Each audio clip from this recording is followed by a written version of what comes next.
Bandeko babolingo mbote na bino baibo mesana kulanda chaîne na biso ya www.zoomel1000.com. Lelo tozali na esengo pona kopresente bino ba émission na bino obo mesana kozela.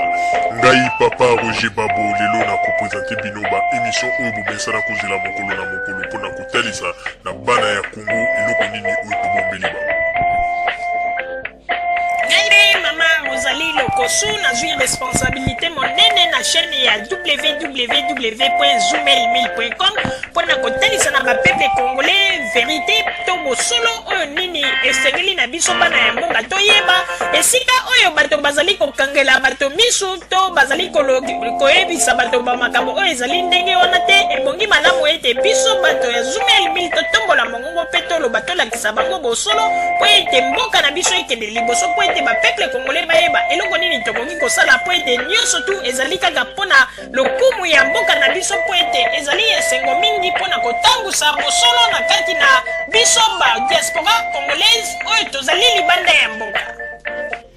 Na ntango oyo bozala kaka bisika bozali nde bokolanda basango ya www.zoomel1000.com.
Merci mingi www.zoomel1000.com ezali wana pona bino na banzete bokozala deside sima ya bangonga nde boyebi nini